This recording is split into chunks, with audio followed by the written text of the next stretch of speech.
Video ini dipersembahkan oleh Mediatama Academy. Training ketiga, langsung kerja.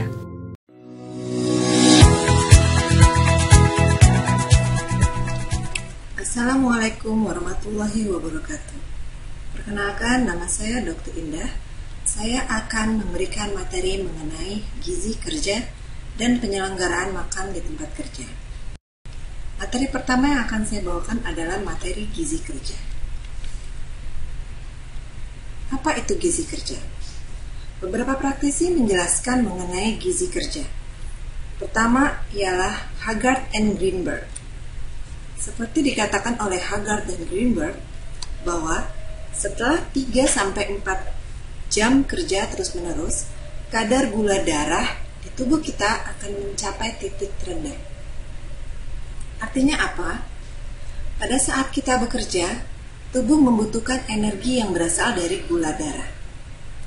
Pada saat kita bekerja 3-4 jam terus-menerus, kadar gula darah ini akan mencapai titik yang paling rendah. Maka, dikatakan bahwa pemberian makanan tambahan setiap 2 jam akan meningkatkan kadar gula dan akan memberikan efek pada efisiensi kerja sehingga berada pada tingkat optimal.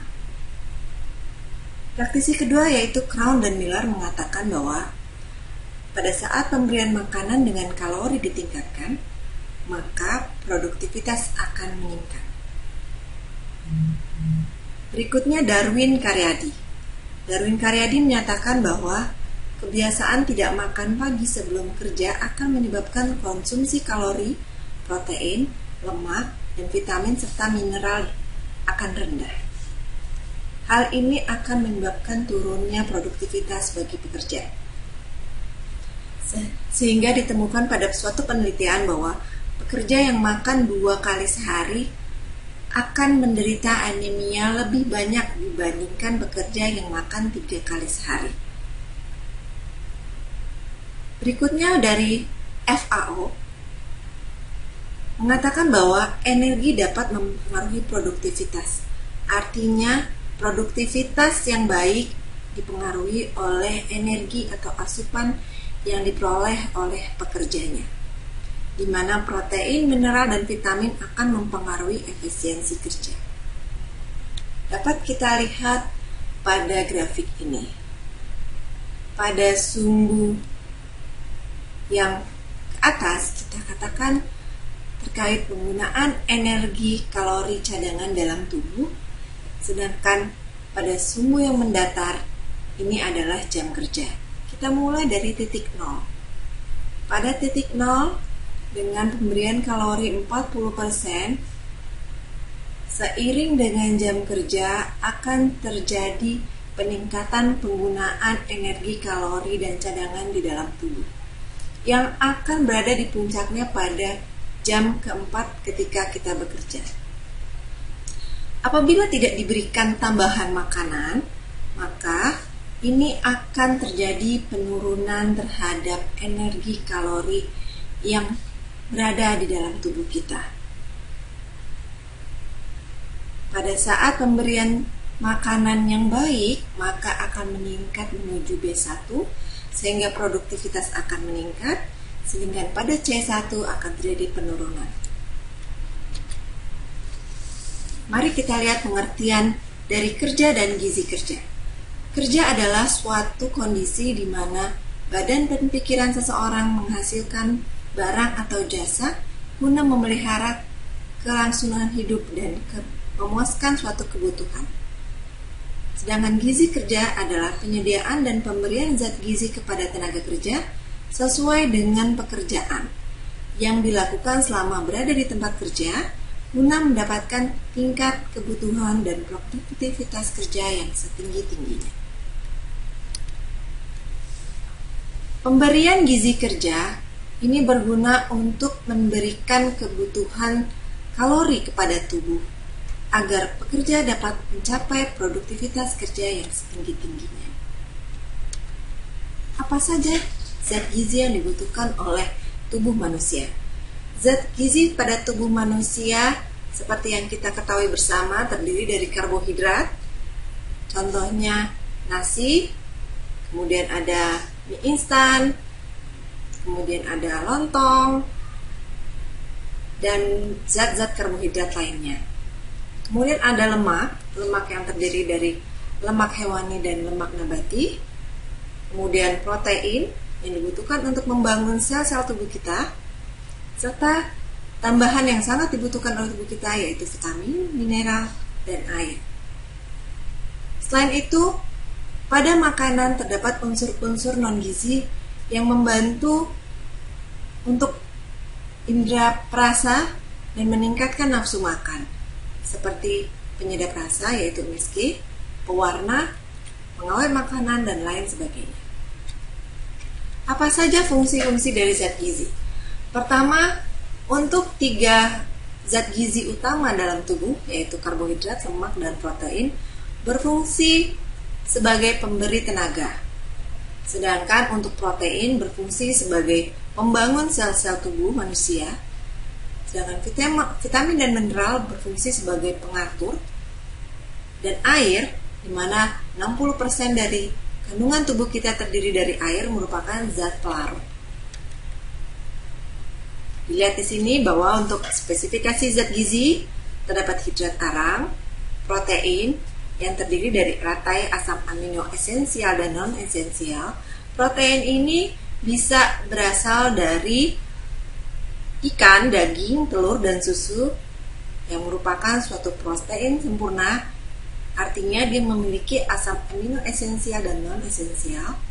Kemudian protein yang setengah sempurna, artinya dia hanya memiliki sebagian rantai asam amino esensial atau yang non esensial.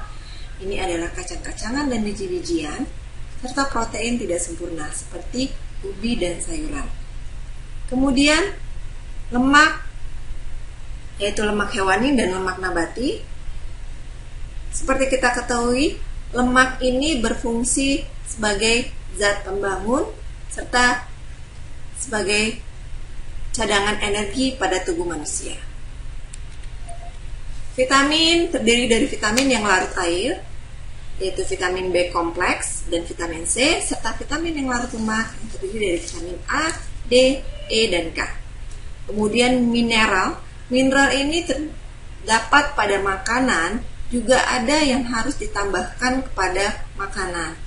Contohnya yang diperlukan dalam jumlah banyak ada kalsium yang ada pada susu, natrium, kalium, klorid, dan sulfur. Ini dibutuhkan dalam tubuh kita karena dia sebagai zat pengatur, dapat digunakan oleh enzim-enzim yang ada dalam tubuh kita. Kemudian ada juga yang diperlukan oleh tubuh kita dalam jumlah yang sedikit saja, tapi harus ada. Artinya apabila mineral ini tidak ada di dalam tubuh kita atau kekurangan, maka akan timbul penyakit-penyakit tertentu yang disebabkan oleh kekurangan mineral tersebut. Contohnya adalah yodium. Yodium yang biasa ditambahkan pada garam, ini sangat berguna bagi tubuh kita walaupun hanya dibutuhkan dalam jumlah yang sedikit. Kemudian ada juga yang dibutuhkan dalam jumlah yang sedikit sekali sehingga apabila terlalu banyak dapat menyebabkan gangguan pada tubuh manusia. Kemudian yang keenam adalah air sebagai pelarut yang seperti sudah saya katakan sebelumnya terdiri dari 60% dari berat badan manusia. Apa-apa saja yang akan mempengaruhi keadaan gizi tenaga kerja? Pertama tentu saja adalah jenis kegiatan atau beban kerja. Contohnya, kegiatan yang ringan, sedang, dan berat ini akan mempengaruhi kebutuhan gizi. Orang yang memiliki pekerjaan dengan beban kerja yang berat tentu saja akan membutuhkan gizi yang lebih banyak dibandingkan orang yang berada di kantor dengan kegiatan yang ringan yang hanya menggunakan sebagian besar pekerjaannya melakukan kegiatan misalnya administrasi. Oleh karena itu, karena perbedaan dari kebutuhan gizi ini, maka jenis gizi yang dibutuhkan pun akan berbeda. Kemudian faktor tenaga kerja itu sendiri, yaitu faktor individu. Apa yang mempengaruhi? Pertama, karena dia tidak tahu bahwa dia membutuhkan jumlah gizi yang banyak. Misalnya seperti pada kegiatan yang tadi, dia tidak tahu bahwa kegiatannya adalah kegiatan yang berat, tapi dia memiliki asupan seperti kegiatan yang ringan sehingga dia akan kekurangan gizi. Berikutnya saya akan memberikan penjelasan mengenai penyelenggaraan makan di tempat kerja. Untuk seperti kita sudah jelaskan sebelumnya pada materi gizi kerja, bahwa untuk meningkatkan produktivitas kerja diperlukan pemberian makan di tempat kerja. Ini merupakan salah satu bentuk dari perlindungan kesehatan kerja. Salah satu bentuk dari perlindungan kesehatan kerja adalah pemberian program gizi kerja dan penyelenggaraan makan di tempat kerja. Gizi kerja merupakan salah satu penentu kapasitas kerja yang mempengaruhi tingkat kesehatan dan produktivitas tenaga kerja. Permasalahan terkait yaitu kurangnya pemahaman, perhatian,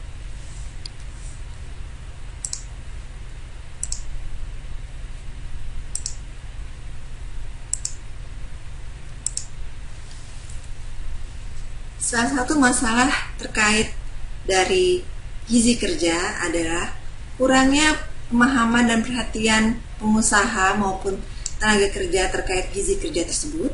Kemudian makanan sering diberikan dalam bentuk uang, dan seringnya terjadi kasus keracunan makanan di tempat kerja.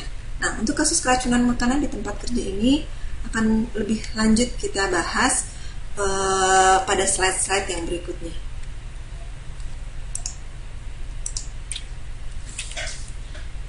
Penyelenggaraan makanan di tempat kerja akan meningkatkan kebutuhan dan kecukupan gizi bagi tenaga kerja. Karena kita ketahui secara langsung, seperti sudah dijelaskan pada materi gizi kerja, bahwa apabila tenaga kerja mendapat konsumsi makanan yang tidak sesuai dengan kebutuhan kalorinya, kebutuhan dari produktivitas yang akan dicapai, maka produktivitas pun akan turun bagi tenaga kerja yang kebutuhan kalorinya tidak tercapai. Sedangkan pada pekerja yang mendapatkan konsumsi makanan yang sesuai dengan jenis dan beban kerjanya, maka produktivitasnya akan optimal. Secara tidak langsung, apabila kebutuhan makan tempat kerja bagi tenaga kerja terpenuhi, maka kesehatannya pun akan terpelihara sehingga produktivitas kerjanya akan dapat dipertahankan. Bagaimana memberikan makan di tempat kerja? Untuk memberikan makan di tempat kerja, pertama, harus ada rangkaian kegiatan yang meliputi dari penyusunan anggaran, kemudian perencanaan menu yang akan diberikan bagi tenaga kerja, kemudian pengadaan atau pembuatan dari bahan makanan tersebut, penerimaan dan penyimpanan bahan makanan, kemudian persiapan dan pemasakan makanan, penilaian, pengemasan, sampai ke distribusi makanan sampai berada di depan tenaga kerja untuk siap santap.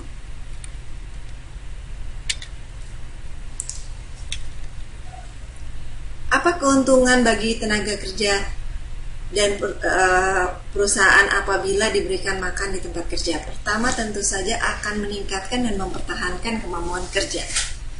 Hal ini dapat kita lihat pada pekerja-pekerja yang cukup makannya, maka fokus dan konsentrasinya pun akan baik, sehingga kemampuan kerjanya pun akan dapat dipertahankan bahkan ditingkatkan. Kemudian pada gizi kerja sudah saya jelaskan mengenai kurva hubungan antara energi dan jam kerja. Seperti kita ketahui bahwa seiring dengan waktu, energi yang dibutuhkan dan dibakar oleh tubuh akan semakin meningkat sampai batas paling tinggi 4 jam setelah bekerja.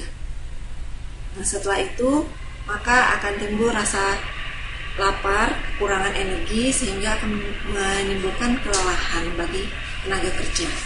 Oleh karena itu, dengan pemberian makan di tempat kerja dapat mengatasi kelelahan dan dapat memberikan persiapan tenaga kerja untuk bekerja kembali karena sudah adanya tambahan energi bagi pekerja. Ketiga, untuk meningkatkan derajat kesehatan.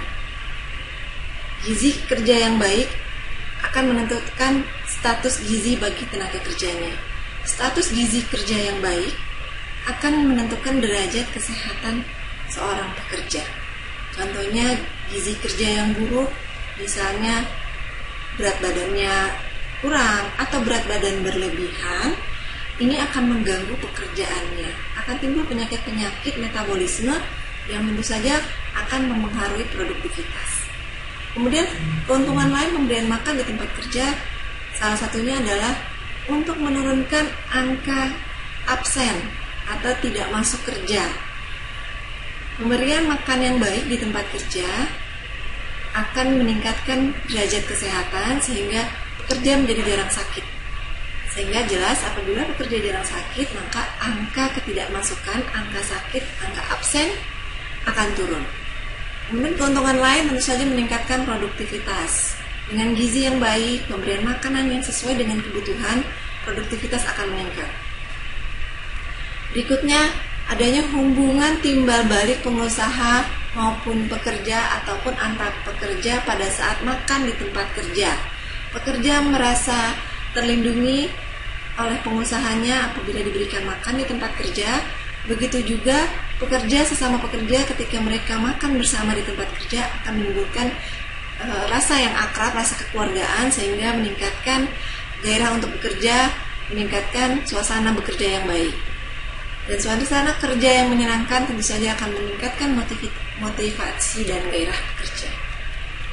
Apa saja peraturan-peraturan terkait dari pemberian penyelenggaraan makanan di tempat kerja? Pertama adalah Undang-Undang Nomor 1 Tahun 70 tentang Keselamatan Kerja. Kemudian Permenaker Nomor 3 Tahun 82 mengenai pelayanan kesehatan kerja. Ini akan saya jelaskan lebih lanjut pada slide berikutnya.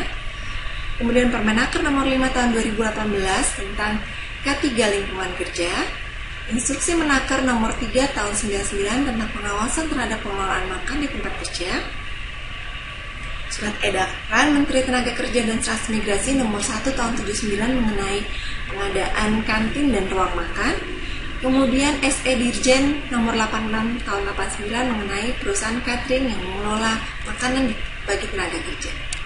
Pertama, mengenai Undang-Undang Nomor 1 Tahun 70. Seperti kita ketahui bahas bersama bahwa Undang-Undang Nomor 1 Tahun 70 ini adalah undang-undang yang membahas mengenai keselamatan kerja untuk memastikan adanya perlindungan K3 bagi tenaga kerja.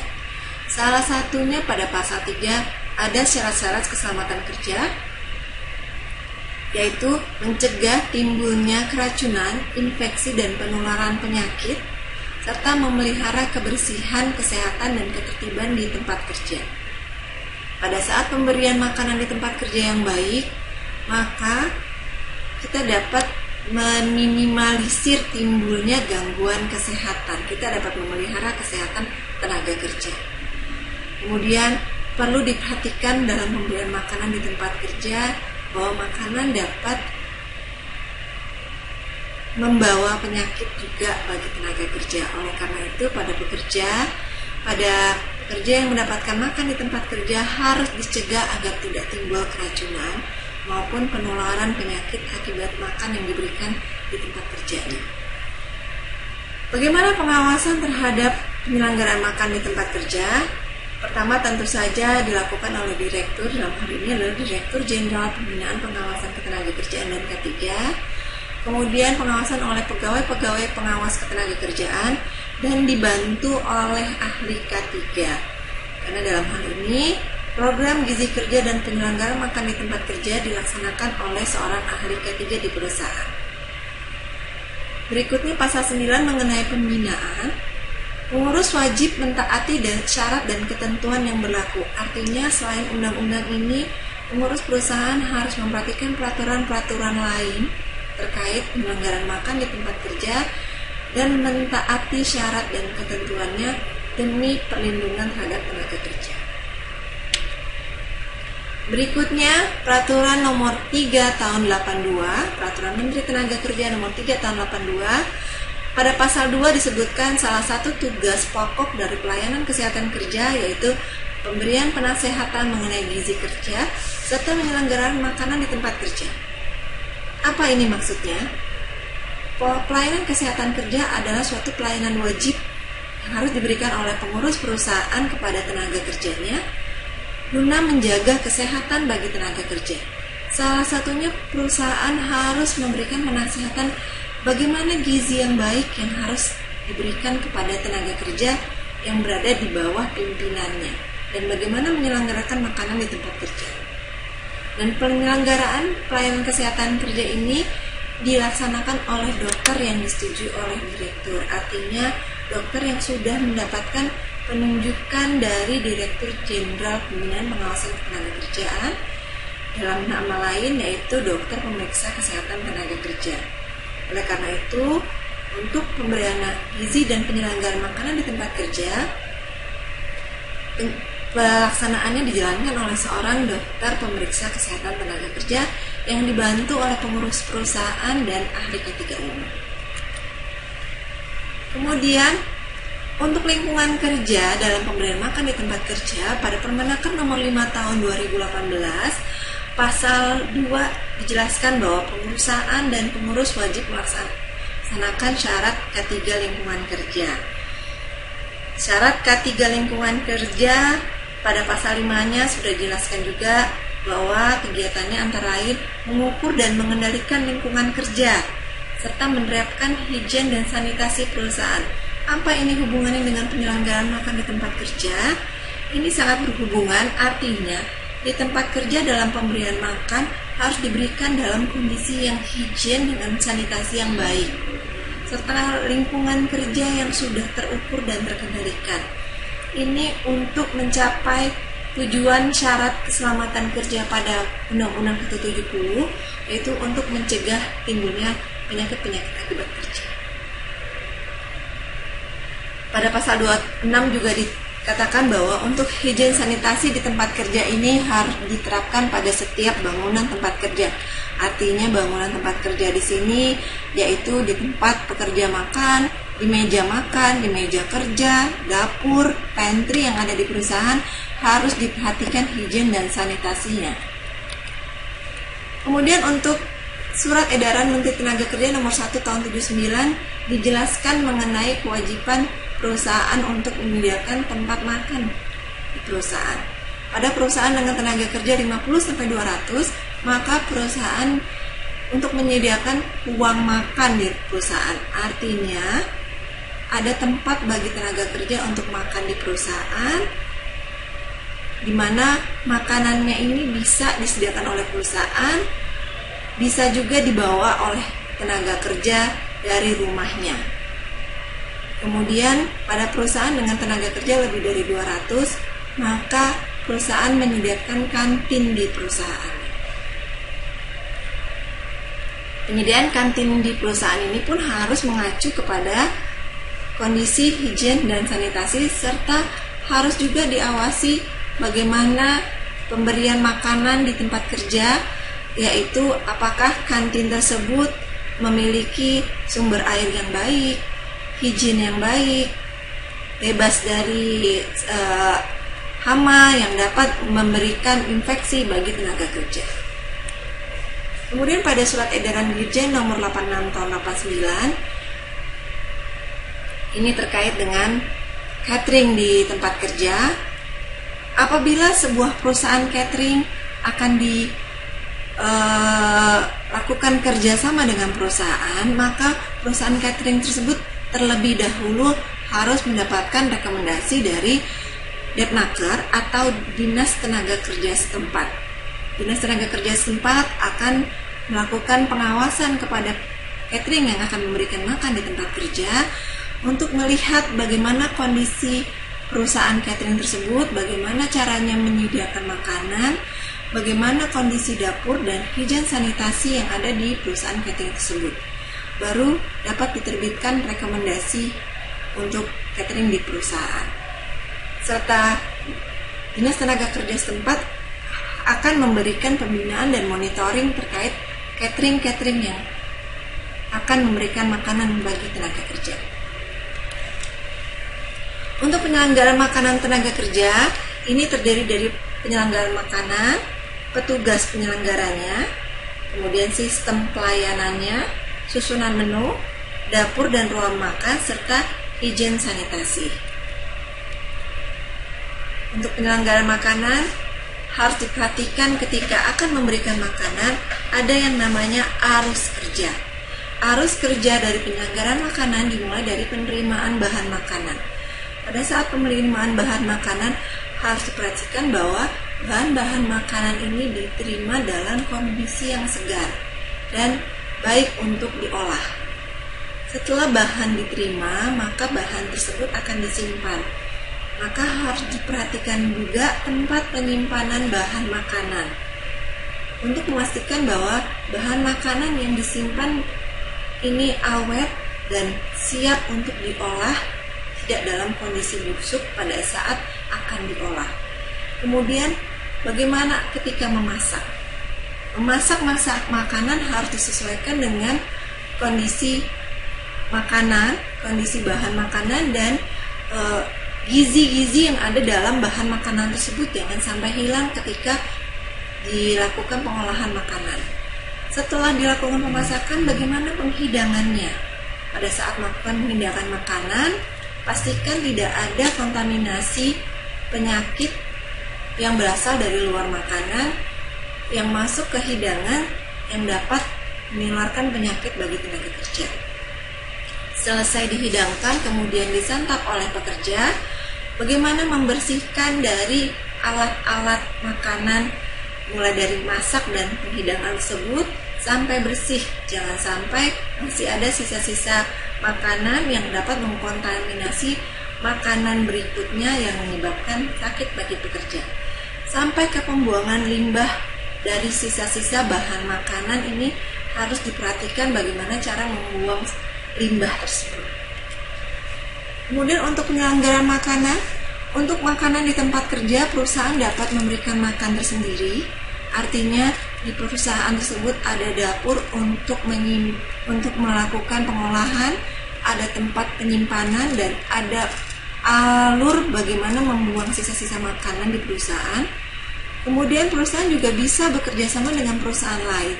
Artinya dengan menyiapkan misalnya kantin perusahaan, maka dari perusahaan lain atau catering yang akan menyiapkan makanan, perusahaan menyiapkan tempat untuk makannya, ataupun bekerja bersama dengan perusahaan jasa boga dengan sistem borongan. Syarat-syarat petugas yang dapat menjamah, artinya boleh mengolah, kemudian boleh memasak, boleh menghidangkan, sampai membersihkan alat makan. Tentu saja pertama petugas tersebut harus bebas dari penyakit menular. Ini dapat dipastikan dengan melaksanakan pemeriksaan kesehatan. Kemudian mempunyai pengetahuan tentang kebersihan kesehatan dan cara mengelola makanan. 3, dia tidak memiliki kebiasaan yang buruk. Misalnya, pekerja ini memiliki kebiasaan untuk bersin di tempat makan, atau misalnya menggaruk-garuk bagian tubuhnya yang gatal sebelum kemudian memegang bahan makanan. Nah, ini tidak diperbolehkan bagi seorang petugas penyamar makanan. Kemudian pekerja tersebut pun harus disiplin, artinya dia harus menggunakan alat-alat pelindungan diri, dia harus menggunakan pakaian yang bersih ketika mengolah makanan, kemudian juga dia harus menjaga kesehatan dengan melaksanakan perilaku hidup bersih dan sehat. Sistem pelayanan penyelenggaraan makanan di tempat kerja bisa terdiri dari sistem kafeteria, artinya pekerja datang ke ruang makan, kemudian membawa baki untuk makan dengan piring dan alat makan lainnya, kemudian akan mengajukan porsi makanan kepada pengelola makanan. Artinya di sini porsi sudah diatur. Kemudian ada yang sistem catu, lauk pauk sudah diporsikan dalam satu tempat, tapi nasi dan sayur silakan ambil sebebasnya. Ada juga yang sistem prasmanan, di mana nasi, lauk pauk sampai ke makanan tambahan sudah dihidangkan. Silakan pekerja mengambil sesuai dengan kebutuhan dan seleranya. Ada juga dengan sistem kotak, yaitu pada pekerja-pekerja yang tidak bisa mencapai atau mengakses kafeteria atau kantin perusahaan. Ini untuk pekerja yang berada di lapangan, sudah disiapkan kotak-kotak makanan sesuai dengan kebutuhan gizi yang diperlukan sehingga bisa dibawa ke tempat kerjanya yang ada di lapangan. Untuk dapur dan ruang makan, pertama letak dapur tidak boleh jauh dari ruang makan. dan tidak berhubungan langsung dengan tempat kerja. Kemudian fasilitas dan ruang makan harus cukup memadai, serta kondisi dapur harus sesuai dengan Permen 5 tahun 2018, yaitu memiliki hygiene sanitasi yang baik. Nah, apa sih hygiene sanitasi yang baik? Hygiene sanitasi ini harus diperhatikan meliputi mulai dari bahan makanan dan lingkungan, yaitu sumbernya, keadaan dari bahan makanan tersebut, dan bagaimana cara mengangkut, mengepak dari bahan-bahan makanan tersebut. Kemudian tenaga penjamahnya pun harus sehat.